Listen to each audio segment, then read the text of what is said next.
Hello champions, उम्मीद करता हूँ आप सभी बहुत अच्छे होंगे और अपने परिवार के साथ सुरक्षित होंगे। तो जिस वीडियो का आपको इंतज़ार था काफ़ी टाइम से वो आ चुकी है। मेरा आवाज़ थोड़ी ठीक नहीं है, तबीयत थोड़ी डाउन है, पूरी रात भर जागा हूँ। आपकी इस वीडियो को बनाने के लिए, इस एनालिसिस शीट को बनाने के लिए काफ़ी टाइम लगा है। पूरी रात बैठ के मैंने काम किया है। अभी तुरंत अपलोड कर रहा हूँ इसको क्योंकि टाइम बहुत ही कम है। और ये वीडियो आपको पता ही है, CA इंटर नवंबर 22, पेपर नंबर है आपका 8, फाइनेंशियल मैनेजमेंट। इसमें हम सिर्फ फाइनेंशियल मैनेजमेंट की बात करेंगे। इको के लिए बिल्कुल भी टाइम नहीं मिला, मुझे माफ़ कर दीजिए उसके लिए। तो अगले अटैम्प्ट से मैं शायद ले आऊँ इको के लिए भी। तो जी, इसमें आपको क्या करना है, सबसे पहले तो सब्सक्राइब करे बिना मत जाना प्लीज़, और वीडियो को पूरा देखना। चाहे स्पीड बढ़ा लेना 2x या 1.5x, जो आपको सूट करे वैसे कर लेना। प्लीज़ वीडियो को पूरा देखना।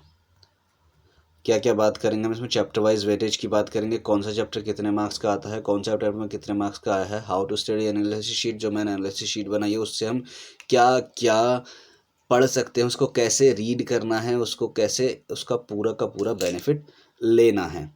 फिर हम करेंगे बात कि do we need to attempt recent question paper. तो क्या रीसेंट क्वेश्चन पेपर में जो क्वेश्चन आया है वो सेम क्वेश्चन आ सकता है या सेम टॉपिक आ सकता है, इस बारे में बात करेंगे हम। और कुछ की पॉइंट जो आपको रीसेंट क्वेश्चन पेपर करते टाइम या क्वेश्चन पेपर सॉल्व करते टाइम ध्यान रखने चाहिए, उनके बारे में बात करेंगे। एंड ऑब्वियसली हमारे पास है ABC एनालिसिस।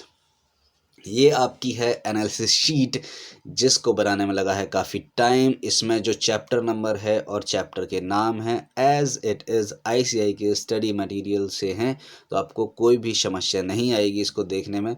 नवंबर 20 से लेके मई 22 तक पूरे के पूरे 5 अटैम्प्ट का एनालिसिस है, एक एक क्वेश्चन को अच्छे से देखा है। तो अब बात करते हैं how to study analysis sheet. तो सबसे पहले हमें इसके लिए पता होना चाहिए हमारा पेपर आता कैसे है। तो चैप्टर जब हमारा पेपर आता है FM का, ये 2 सेक्शन में आता है, सेक्शन 1 सेक्शन 2। FM सेक्शन 1 होता है, सेक्शन A होता है जो 60 मार्क्स का होता है। 60 मार्क्स के क्वेश्चन पेपर में 72 नंबर यानी 72 मार्क्स का क्वेश्चन पूछा जाता है। क्वेश्चन नंबर 1 5 into 4 20 मार्क्स का। बाकी जो ऑप्शन और बाकी जो होते हैं वो 10-10 मार्क्स के ऑप्शनल होते हैं। और आपका क्वेश्चन नंबर जो 6 होता है उसमें 2 क्वेश्चन तो 4-4 मार्क्स के होते हैं, और लास्ट में जो 6C होता है वो 2 मार्क्स का होता है, और उसमें 2 क्वेश्चन होते हैं ऑप्शनल, मतलब एक करना होता है 2 में से। तो ये जो आप देख रहे हो कहीं पे 4 कहीं पे 2, तो ये आपको इससे कन्फ्यूजन दूर हो जाएगा।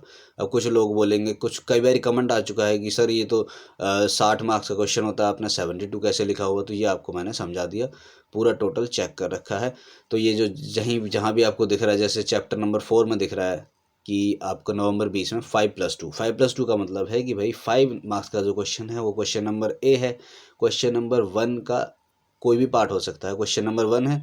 और 2 मार्क्स का जो है क्वेश्चन नंबर 6 का C क्वेश्चन है, क्वेश्चन नंबर 6 का C पार्ट है।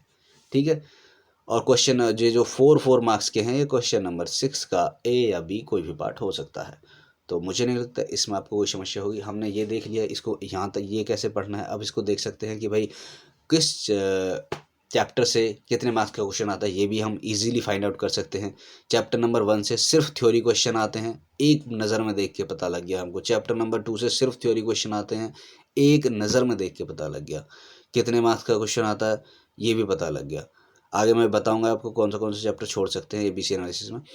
चैप्टर नंबर 3 से 2 बार 5 मार्क्स का क्वेश्चन आया, फिर 2 मार्क 10 मार्क्स का क्वेश्चन आया। तो ये हमको इसे देख के हम क्या प्रिपेयर हो सकते हैं कि ऐसा नहीं है हमने लास्ट बार देखा था कि भाई ये तो 5 मार्क्स का क्वेश्चन आया, तो ऐसा नहीं है कि इस बार 10 का आ जाएगा, या लास्ट टाइम 10 का आया तो इस बार 5 का आ जाएगा। ऐसा कुछ नहीं होने वाला, क्योंकि दोनों बार लगातार 5-5 मार्क्स का क्वेश्चन आया है चैप्टर नंबर 3 से, फिर 2 बार लगातार 10-10 मार्क्स का क्वेश्चन आया है। अब फिर ये मई 22 में 5 का आया है।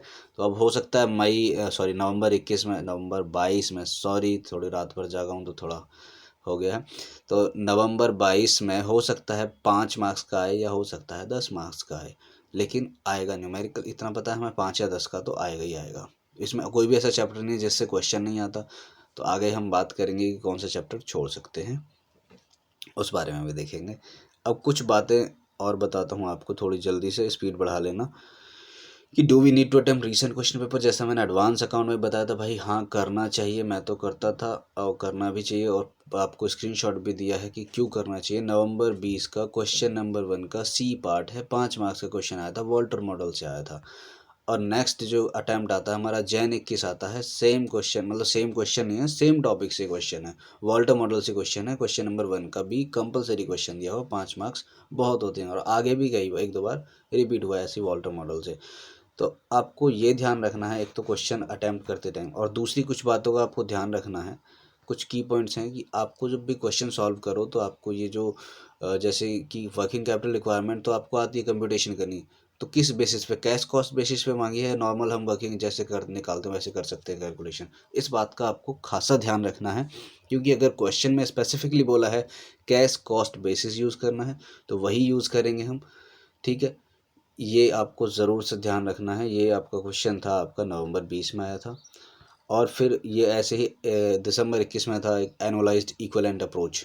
अब कुछ ऐसा टर्म्स पढ़ के ना, कई बार अगर हमने पहले से नहीं पढ़ी है या हम प्रिपेयर नहीं है इसके लिए, तो हमको अगर क्वेश्चन आता भी है तो हम स्किप कर देते हैं उसे, क्योंकि हमें ये टर्म पता नहीं है। ऐसा हो सकता है जिन्होंने स्टडी मैट नहीं पढ़ा, जब यहाँ पे है अप्रॉक्सीमेशन मेथड दे रखा है या YTM मेथड दे रखा है, तो इन इन छोटी छोटी बातें हैं, ये बहुत बहुत ही छोटी बातें हैं, मुझे नहीं लगता किसी को कोई बताता होगा, या क्योंकि हम कई बार मिस्टेक हो चुकी है, मेरे से भी हुई है, या और भी कई लोग करते हैं हमें। तो ये YTM मेथड है, तो YTM मेथड से क्या है, इसका फुल फॉर्म भी पता होना चाहिए आपको, शॉर्ट फॉर्म भी पता होना चाहिए। ऐसे दो चार जो मेथड जो भी हैं, तो उनकी फुल फॉर्म शॉर्ट फॉर्म दोनों पता होने चाहिए, क्योंकि कई बार जो हमारा ICI है वो ऐसे ही कुछ टर्म्स डाल के कन्फ्यूज़ कर देता है बस। ये मेरे वाइस में क्वेश्चन आया था YTM मेथड वाला, तो ऐसे कन्फ्यूज़न से दूर रहें, हम इससे बच पाएँ, तो इसको वीडियो को पूरा देखना है इसीलिए, और ध्यान रखना है इन सब बातों का।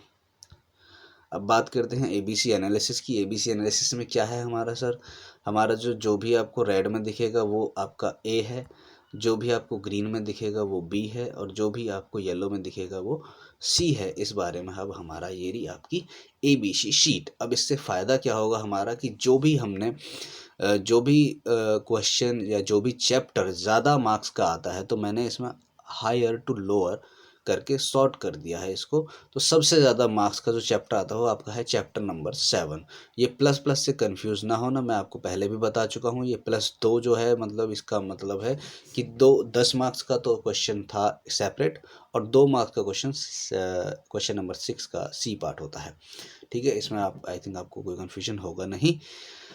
अब इसमें आप बात करते हैं छोड़ कौन सा चैप्टर सकते हैं। तो यार, जो अगर आपकी थ्योरी वीक है या थ्योरी नहीं पढ़नी, आपको पहले से ही मन बना के जा रहे हो, तो नीचे के जो 3 चैप्टर दे रखे हैं आपको, ये 2 चैप्टर तो बिल्कुल स्किप कर सकते हो, तीसरे पे आप ले सकते हो आपका, क्योंकि उसमें बार बार ही सिर्फ 5 या 4 नंबर का क्वेश्चन ही आता है।